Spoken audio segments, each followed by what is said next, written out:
음대에는 매주 한 번씩 음악회가 있습니다. 뭐 대외적으로 하는 음악이 해가 아니라 대내적으로 재학생들끼리 하는 거죠. 매주 있으니까 흔하게 위클리라고 부르기도 하고요. 그리고 그 과목 이름이 학내 연주라서 줄여서 학내 그렇게 부르기도 합니다.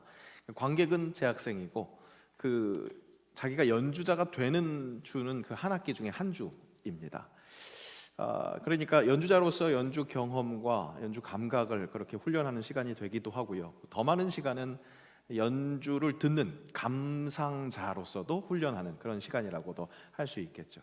거의 대부분의 음대가 그렇겠지만 제가 수학한 학교에서는 이 시간 출결을 아주 철저하게 관리했습니다. 3회 이상 결석하면 낙제입니다.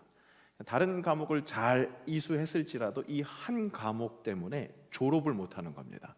그러니까 한 학기 이수 못했으면 한 학기 더 다녀야 되는 거고, 두 학기 이수 못했으면 두 학기를 더 다녀야 되는 겁니다. 그러니까 한 학기 안에서 그 결석을 잘 관리를 해야 되는 거죠. 그렇게 출결 관리를 잘 해야 되는데, 그렇다면 결석은 두 번까지는 봐주는데 그러면 지각은 몇 번까지 봐주느냐? 지각은 없습니다. 왜냐하면 지각은 곧 결석입니다. 연주회가 시작되면 문이 닫힙니다. 그러면 그 문은 다시 열리지 않습니다. 다른 클래식 연주회도 연주 중에 이렇게 관객이 출입을 할 수는 없죠. 그런데 그래도 연주자가 바뀌거나 뭐 연주자가 한두 곡 하고 들어갔다가 다시 나오면 그 사이에는 관객들이 들어갔다 나갔다 할 수 있게 해줍니다. 그런데 이 학내 연주는 한 번 딱 시작할 때 문이 쾅 닫히면 그것으로 끝입니다.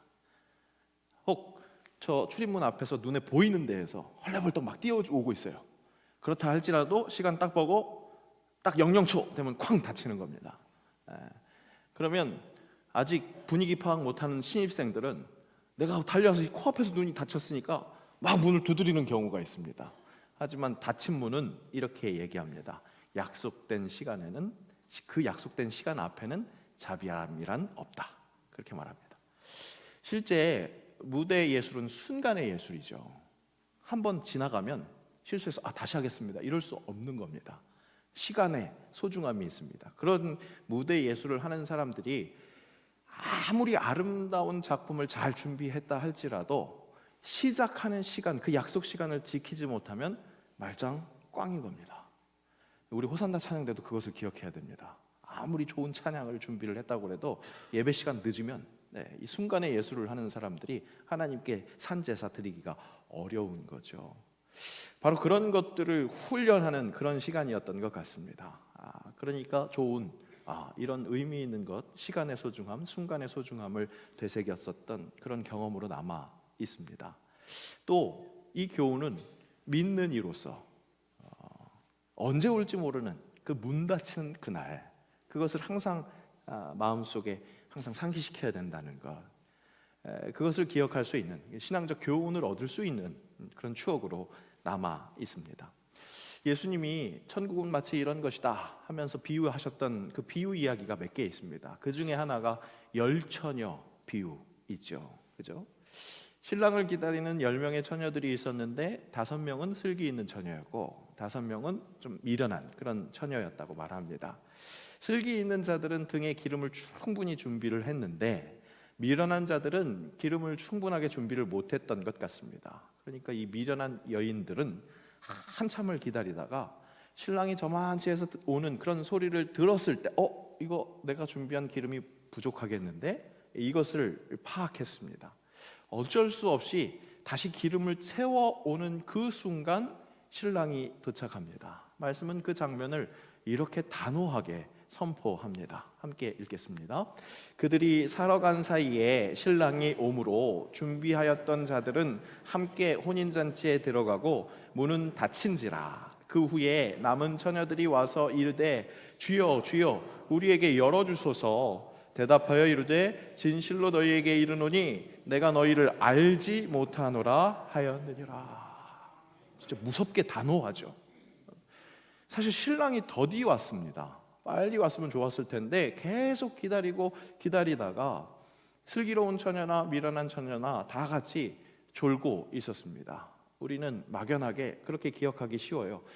미련한 자들만 졸고 있었다라고 생각하기 쉬운데, 실은 달려오는 졸음 앞에서는 슬기로운 자도 장사일 수 없습니다. 말씀을 잘 보면요, 다 졸고 있었다, 자고 있었다, 그렇게 이야기를 하고 있습니다. 다만 슬기로움과 미련함, 그것을 나누는 기준이 무엇이었느냐? 충분히 준비했는가, 그것이었다는 겁니다. 준비된 자가 늦지 않았습니다. 마감 시간 앞에서 부랴부랴 하지 않았습니다. 준비됨이 필요합니다. 그 준비로 시간을 칼같이 지키는 것, 신앙인으로서 좀 훈련되어야 할 그런 덕목이라고 할 수 있겠습니다. 왜? 언제 올지 모르는 그 종말에 늦지 않는 방법이기 때문에 그렇게 항상 준비되어 있어야 한다는 것이죠. 살다 보면 이미 지난 시간에 대한 후회, 그것이 밀려올 때가 있습니다. 공부도 할 수 있을 때 하는 게 맞구나, 그것을 느끼죠. 언제 느껴요? 분명히 어제 봤는데 오늘 딱 폈더니 완전히 새 거예요. 그죠? 그것을 느낄 때마다 진짜 공부는 머리가 싱싱할 때 해야 되는구나, 그런 것을 뼈저리게 느낍니다. 할 수 있을 때 그런 긴장감을 느끼고 살아가는 것, 그렇게 잘 준비하고 행하는 것이 필요합니다. 근데 또 다른 한편으로 늦었다고 포기하지 말고 지금이라도 바로 시작하는 그런 열심이 있는 자세가 필요하겠습니다. 희망을 놓치지 않는 것이 필요하다는 것이죠. 늦었다고 생각하는 순간이 가장 빠른 때다라는 말이 있습니다. 잘 알고 계시죠? 그런데 유명 개그맨 박명수 씨가 이 격언을 더 한번 꽈서 재미있게 말했습니다. 늦었다고 생각할 때가 진짜 너무 늦었다, 마치 그냥 포기하고 살아라, 그렇게 회의론자 같은 이야기인 것 같습니다. 그런데 이 말의 원뜻은 늦었다고 생각할 때 너무 늦었으니까, 그러니까 지금 당장 머뭇머뭇하지 말고 바로 시작해 라는 뜻으로 그렇게 말했다고, 그렇게 설명하면서 다시 한번 우리 삶의 의욕을 북돋아주는 것, 그런 것을 볼 수 있었습니다.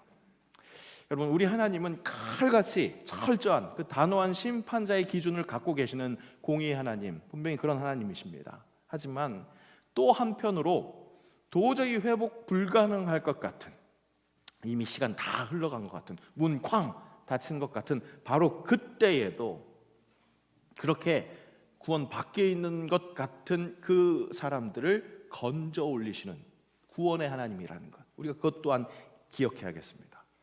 그렇다고 아무리 늦어도 다 언제든지 구원해 주시니까 그렇게 생각하면서 세워라 내워라 그렇게 살 수는 없겠죠. 그러면 안 되겠죠.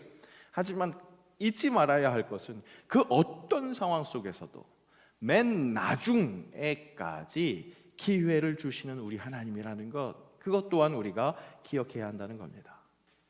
특별히 죽을 수밖에 없는 이 세상, 정말 소망이 없었던 나를 포함한 이 세상을 다시 살리시기 위해서 영원으로 이끄신다는 것, 그거 어떻게 증명됐습니까? 우리 예수님의 부활로 증명되지 않았습니까?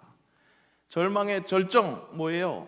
최고봉, 절망의 최고봉은 죽음입니다. 그죠? 그 이후에는 아무것도 없을 것 같아요. 그러니까 절망의 정말 나락인 것 같습니다. 그런데 그 죽음을 부활로 극복하신 우리 예수님이시기에 우리 삶에서 그 어떤 것도 소망을 사라지게 할 수 있는 것은 없다라는 것을 말씀해 주셨다는 거죠.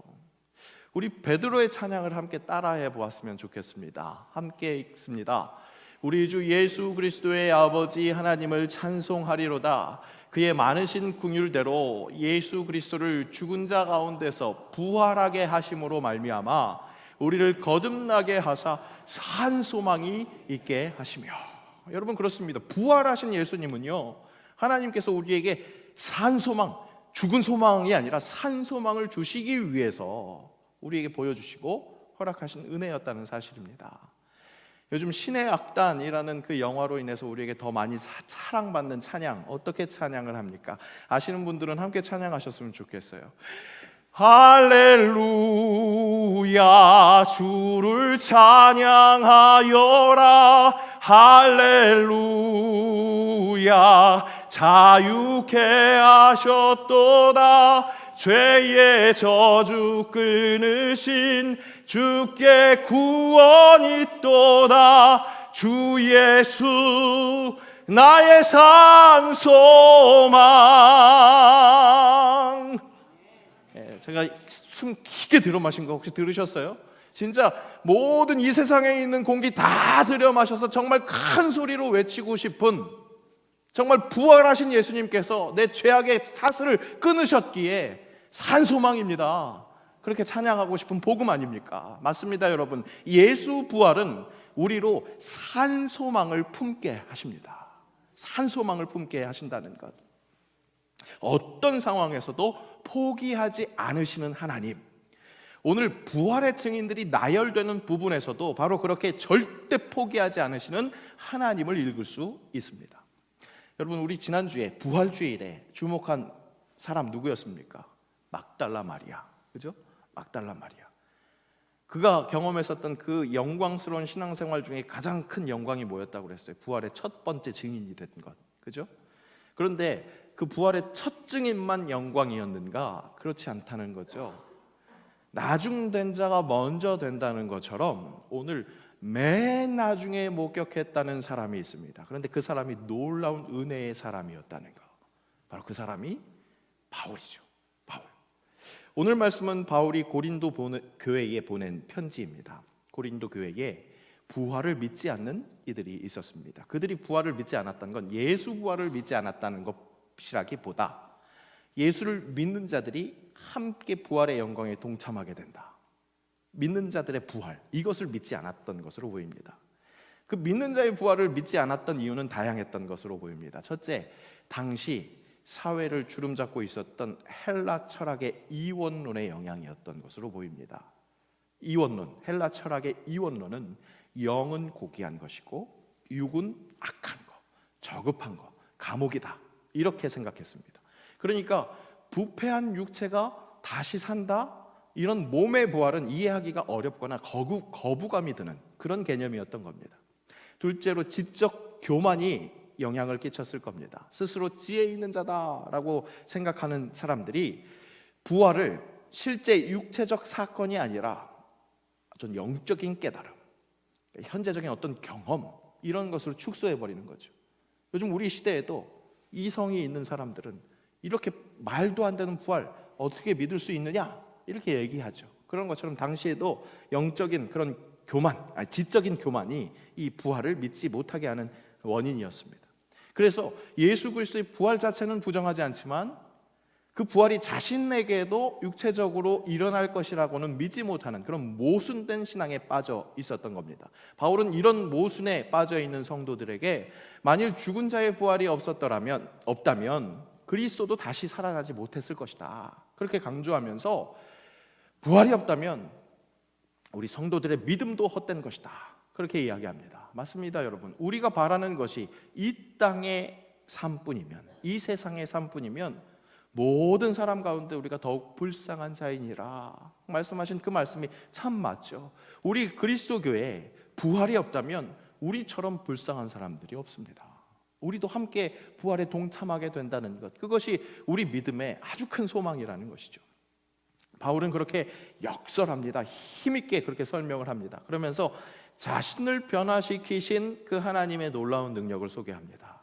자기가 변화한 것을 보면 진짜 부활이 있다, 진짜 부활의 능력이 내가 변화된 것을 통해서 엿볼 수 있다, 그렇게 이야기를 하는 겁니다. 그 역설, 그 힘있게 설명하는 것에 있어서 먼저 부활의 증인들을 쭉 열거하면서 자신이 그 부활의 증인들 중에 맨 나중에 된 사람이다, 그렇게 소개를 하면서 시작하는 것을 볼 수 있습니다. 함께 읽겠습니다.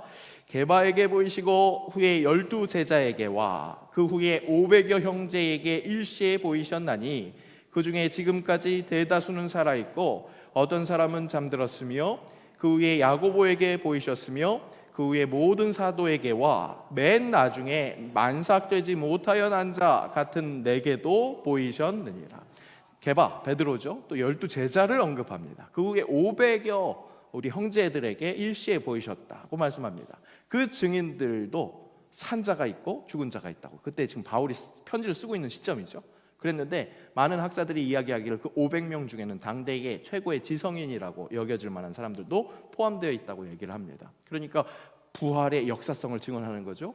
야고보, 모든 사도에게 보이고, 하이라이트는 뭐예요? 맨 나중에 만삭되지 못하여 난 자, 자신에게도 보였다, 그렇게 말씀을 하고 있습니다. 여기서 만삭되지 못하여 난 자로 번역된 액트 로마, 이것은 유산 혹은 사산된 아기를 표현하는 말이었습니다. 그러니까 실제 바울이 태어날 때 만삭되지 못해서 태어났다기보다 그랬을 수도 있지만 정말 유산된 아기, 그렇게 사산된 아기와 같이 자신은 사람 구실 못하는 사람이었다는 거죠.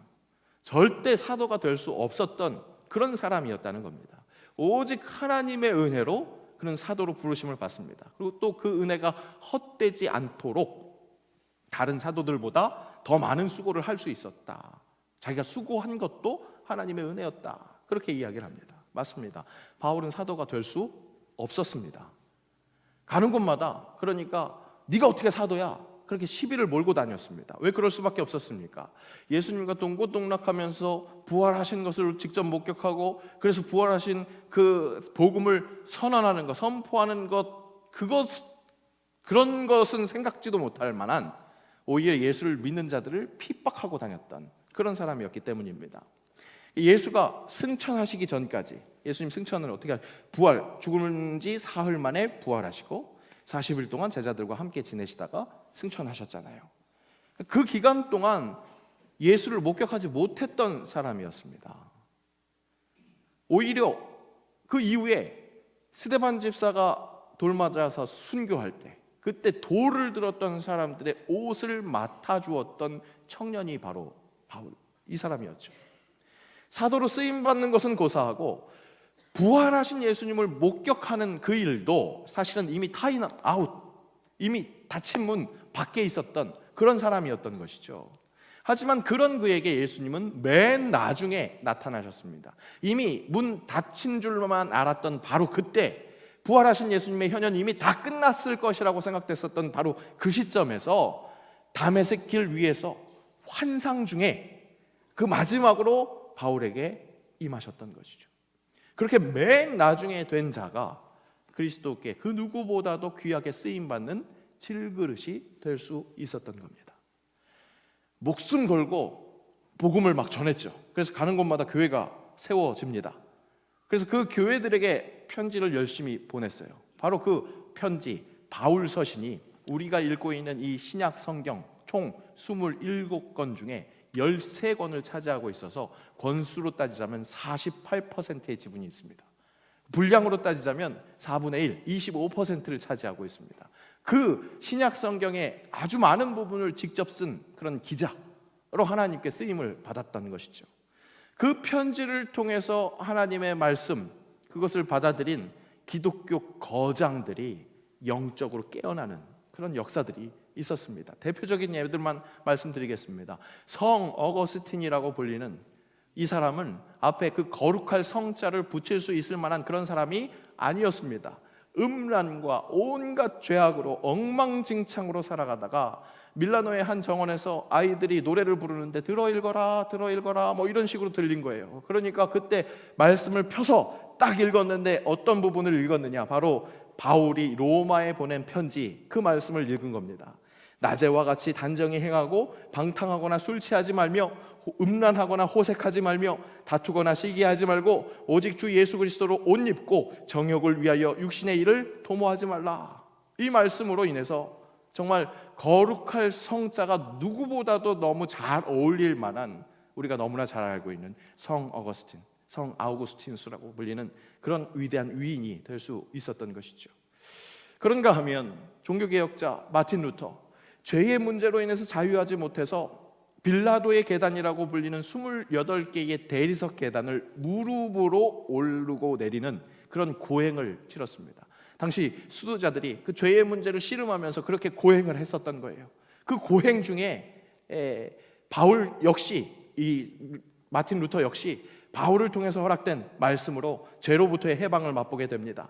복음에는 하나님의 의가 나타나서 믿음으로 믿음에 이르게 하나니 기록된 바 오직 의인은 믿음으로 말미암아 살리라 함과 같으니라. 그 말씀이 우리가 잘 알고 있는 마틴 루터를 만든 거예요. 그 위인을 만들었던 거죠. 그리고 마지막 갈라디아서 말씀은 우리 여러분들이 너무나 낯이 익은, 어디서 많이 본 위인 이근영 목사를 변화시킨 말씀입니다. 여기서 위인은 여러분 왜 그렇게 말을 많이 하잖아요. 우리 집에 있는 그 위인이 또 사고치고 들어왔다고. 그 위인을 얘기를 하는 겁니다. 이 위인 이근영 목사가 콜링 받은 갈라디아서 말씀 함께 읽을까요? 이제 내가 사람들에게 좋게 하랴 하나님께 좋게 하랴 사람들에게 기쁨을 구하랴 내가 지금까지 사람들의 기쁨을 구하였다면 그리스도의 종이 아니니라. 으이그 그 위인 같은 이근영 목사가 어떻게 이 말씀에 은혜 받게 됐느냐?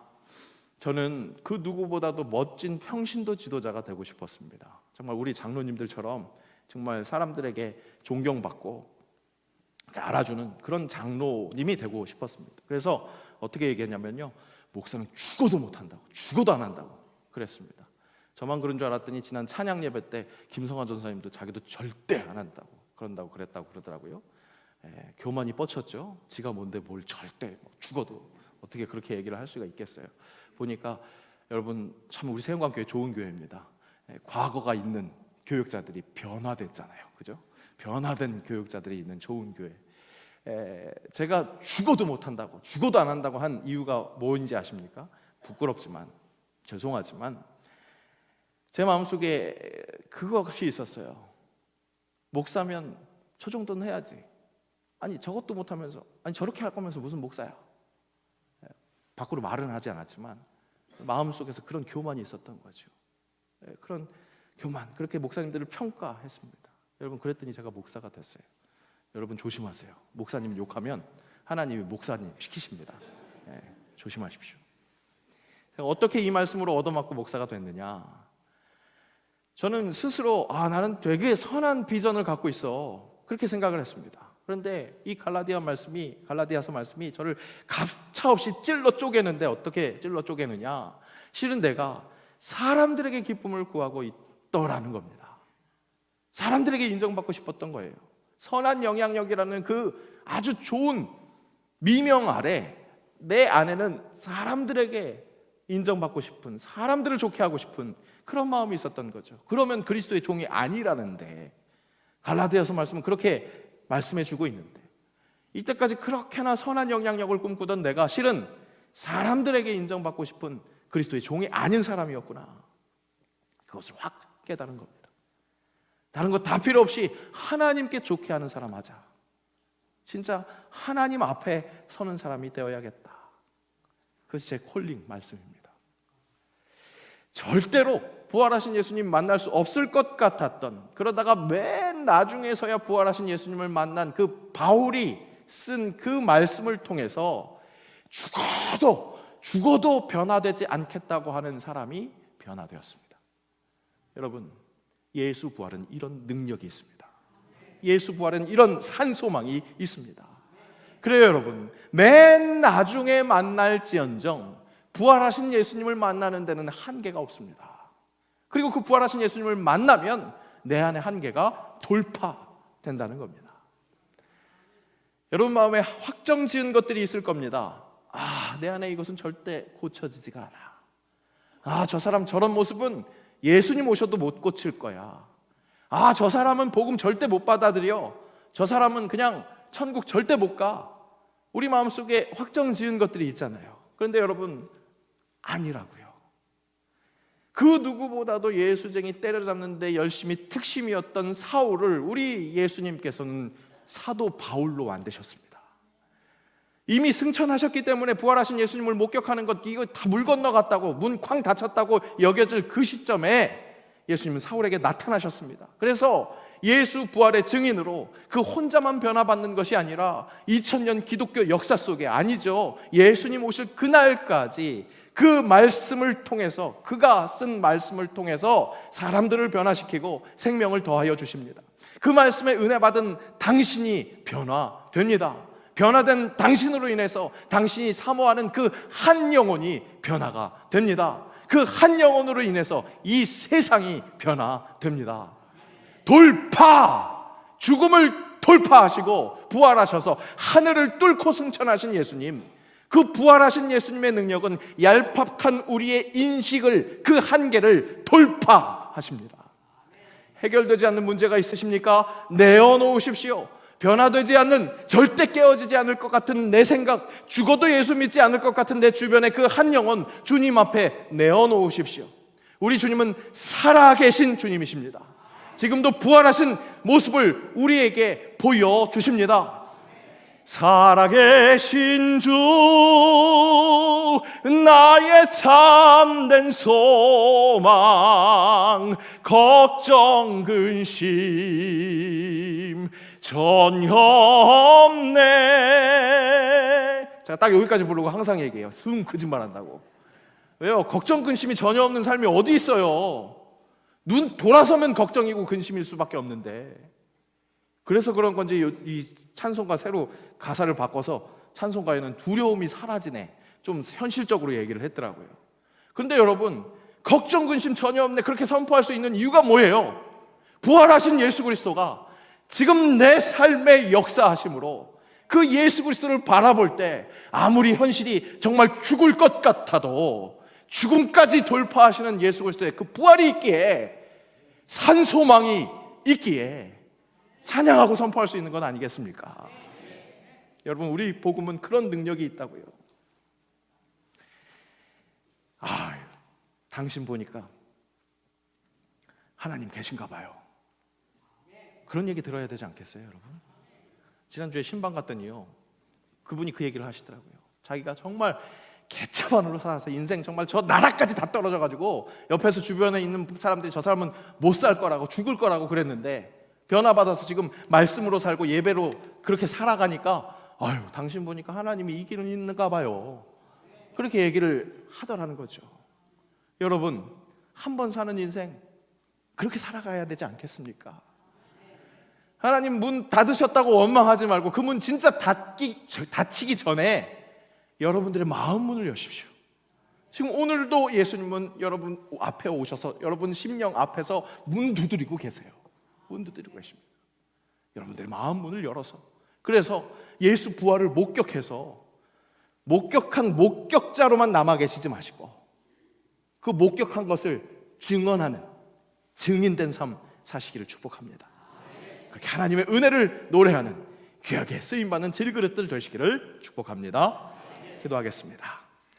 가장 큰 절망, 죽음에서도 건져내시는 그 부활의 능력, 맨 나중이었을지라도 그 부활의 증인이 됐을 때 놀랍도록 쓰임받고 그 쓰임받는 데서 큰 기쁨을 누렸던 바울을 기억합니다. 주님, 나도 예수 부활의 능력을 증언하는 증인이 될 수 있게 하옵소서. 포기하지 않게 하시고 한계 없는 주의 은혜에 제대로 반응해서 살아계신 주, 나의 참된 소망, 그것을 선포하는 부활의 증인 되게 하옵소서. 예수님의 이름으로 기도합니다. 아멘.